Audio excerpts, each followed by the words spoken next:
Yo les trashers. Ok, Pokémon Go c'est le premier jeu Pokémon à sortir sur téléphone et c'est juste la folie. 2 jours que j'y joue et j'ai déjà croisé des dizaines de joueurs les yeux rivés sur leur téléphone à la recherche de Pokémon dans Paris. Le principe est simple, tu dois te balader dans la vraie vie, capturer et combattre de nouveaux Pokémon tout en découvrant les secrets de ta ville. Par exemple, à la Tour Eiffel, il y a une arène. À la jolie plaque commémorative en bas de chez moi, un Pokéstop. La carte est remplie de milliers de points à explorer et c'est juste l'outil parfait pour visiter une ville. Bref, ça cartonne et la presse en parle presque tous les jours. Un homme qui joue à Pokémon Go pendant l'accouchement de sa femme, un commissariat pris d'assaut par les Pokéfans, une fille qui trouvait un cadavre en cherchant des Pokémon aquatiques dans une rivière, ou un gang qui braquait des enfants qui cherchaient des Pokémon dans leur quartier. Phew. Et tout ça pour un jeu même pas encore disponible. Je vous explique ça en fin de vidéo, comment télécharger, tout ça. Mais pour l'instant, je vous propose de découvrir 15 astuces et secrets pour devenir un joueur surpuissant sur Pokémon Go. Avoir Pikachu en starter. Au début du jeu, on vous propose de choisir parmi les 3 starters habituels. Ignorez-les et marchez au loin jusqu'à ce que Pikachu apparaisse. C'est un Pokémon très rare, donc c'est plutôt un bon plan de commencer avec lui. Trouvez des Pokémon rares. Il faut marcher, beaucoup marcher, mais pas n'importe où. Dans les grandes villes, vous trouverez beaucoup de Rattata ou Roucoule, comme dans la vraie vie. Mais dans la nature, c'est la folie. Alors pas de panique pour ceux qui habitent une jungle de béton, pas besoin de voyager en Amazonie. Il vous suffit juste de vous balader dans les parcs ou près des points d'eau. Ce sont des lieux riches en Pokémon rares.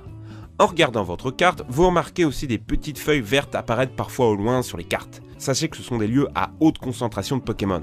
Vous pouvez aussi chasser les Pokémon rares en vous servant du radar en bas à droite de l'écran. Cliquez dessus et choisissez les Pokémon que vous n'avez pas encore. Le nombre de pattes en dessous vous indique la distance à laquelle ils sont. Une patte c'est genre 10 mètres. 3 pas c'est moins d'une centaine de mètres. Faites pas vos feignants et partez les capturer car ils ne resteront pas éternellement dans votre périmètre. C'est un véritable jeu de chaud ou froid pour obtenir les Pokémon les plus rares. Bon, et bonus pour les moins courageux, sachez qu'il est possible d'utiliser de l'encens pour attirer des Pokémon. Ou des leurres sur les Pokéstops qui attireront plein de bestioles autour. C'est quand c'est tout rose là. Capturez des Pokémon facilement. Il vous suffit juste de lancer votre balle sur le Pokémon qui apparaît. Un cercle vert, la capture sera facile. Un cercle rouge, vous allez galérer. Utilisez votre index plutôt que votre pouce pour les Pokémon volants qui sont relous à toucher. Attendez aussi que le cercle au centre soit tout petit, ça veut dire que votre chance de capturer est maximale. Il existe aussi la possibilité de charger votre balle en la faisant tourner avant de la lancer. Elle devient tournoyante et vous rapporte des bonus. Sachez qu'il existe aussi des objets pour vous faciliter la capture. Les baies Frambi, Amadou la bestiole et les Super Balls et Hyper Balls sont débloquables à partir du niveau 10 pour maximiser vos chances. Avoir les Pokémon les plus forts. Il n'y a pas de statistiques dans Pokémon Go, mis à part les points de capacité qui indiquent à peu près la force du Pokémon. Celle-ci peut augmenter avec des poussières d'étoiles. Mais faites gaffe aux Pokémon que vous choisissez de faire grimper de niveau. Privilégiez les Pokémon XL sur le poids et la taille. C'est indiqué par une petite icône verte à côté. Ils semblent plus forts. Faites aussi attention aux sets d'attaque. Il y en a 2 mais on ne peut pas les changer. Essayez d'avoir des Pokémon avec des attaques fortes et un type qui vous plaît dès le début. Personnellement, j'ai remarqué que la plupart des Pokémon forts des autres joueurs étaient soit au Carnage, Nosferapti ou Ratatac. Et c'est normal. Pour faire grimper de niveau ou faire évoluer votre bestiole, il vous faut des pierres de sa propre lignée évolutive que vous gagnez en capturant des Pokémon de la même espèce. Vous n'avez pas compris? Je m'explique. Si vous voulez faire évoluer un Roucoule en Roucoups, il vous faut capturer 3 autres Roucoules. En effet, vous avez besoin de 12 pierres. Vous en gagnez 3 en capturant un Roucoule et 1 en donnant un Roucoule au professeur. En le relâchant quoi. Autant vous dire que pour faire évoluer votre starter, vous allez galérer. Pour faire évoluer un Magikarp en Léviator, c'est ainsi plus de 100 Magikarp qu'il faudra capturer. Mon conseil est donc de capturer un max de Roucoule, de choisir le meilleur et relâcher les autres, de le faire évoluer et d'augmenter ses PC jusqu'au niveau maximal. Ainsi, vous gagnerez facilement les arènes et obtiendrez plus de poussière, donc plus d'évolution. Et après, vous choisissez un Pokémon qui vous plaît, évidemment. Gagner un max d'expérience. Tout rapporte de l'expérience dans Pokémon Go. Visiter un Pokéstop, réussir un joli lancer de Pokéball ou capturer un Pokémon, même déjà obtenu. Il vous faudra donc capturer tous les Pokémon que vous croisez et farmer les Pokéstops à fond. Mais si vous voulez obtenir beaucoup d'expérience, vous avez 3 solutions. Faire évoluer un Pokémon même si vous l'avez déjà, éclore un œuf ou capturer un Pokémon que vous n'aviez jamais vu. Ces 3 choses rapportent le plus d'expérience. Augmenter son niveau de dresseur est plutôt un bon plan. Vous gagnez des objets, vous débloquez des bonus, des capacités et surtout ça vous permet de rencontrer et capturer des Pokémon plus forts. faire éclore ses œufs plus rapidement. Quand vous obtenez un œuf, allez dans votre menu, choisissez Pokémon, œuf et mettez-le dans un incubateur. Vous en avez un au début, mais vous en gagnez d'autres plus tard dans le jeu, par exemple au niveau 6. Pour les faire éclore, il faut marcher 2 km pour les œufs communs et 10 km pour les œufs rares. Je vous conseille plutôt de faire éclore ces derniers car il y a de sacrées belles bestioles à choper. L'astuce pour maximiser son nombre de kilomètres, c'est de prendre le bus ou le tramway. C'est un peu de la triche, mais en tout cas c'est très efficace et vous trouverez aussi plein de Pokémon. Comment obtenir un max d'objets ? Vivre dans une grande ville avec plein de monuments est un sacré avantage. Il y a des Pokéstops partout. Pour info, sachez que les Pokéstops se régénèrent toutes les 5 minutes. Bon, par contre, niveau objet, on n'est pas très gâté. Il ne semble pas avoir d'objets ultra rares mis à part les œufs. Conquérir un max d'arènes. Quand vous passez au niveau 5, vous pouvez affronter les arènes. Vous allez devoir choisir votre clan, les jaunes, les bleus et les rouges. Est-ce que ça change quelque chose ? Pas tellement. L'idée c'est plutôt de conquérir des arènes et de les colorer à la couleur de votre clan.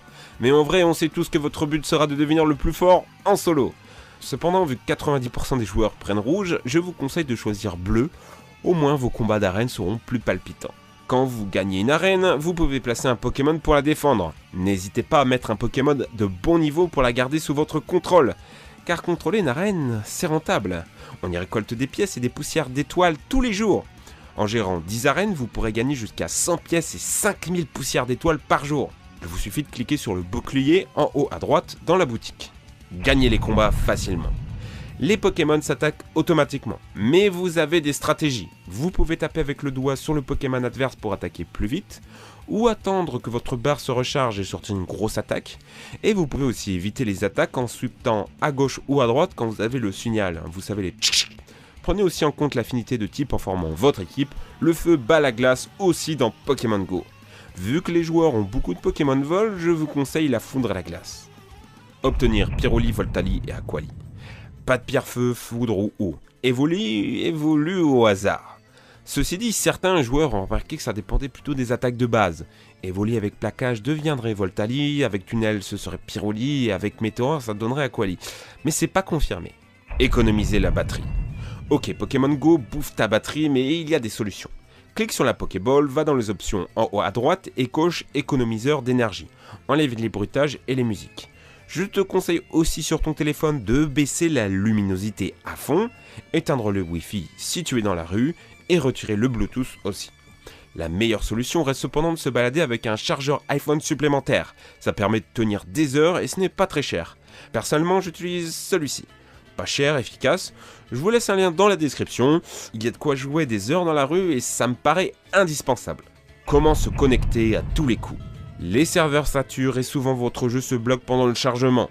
Pas de panique, vous n'êtes pas banni, rien. Relancez juste l'application. Pareil au moment de vous inscrire. Oubliez le club Pokémon, c'est saturé. Préférez la connexion Google. Mais dans ces cas, faites attention à utiliser un compte sans double validation ou un mot de passe trop relou, car on vous le redemandera assez souvent.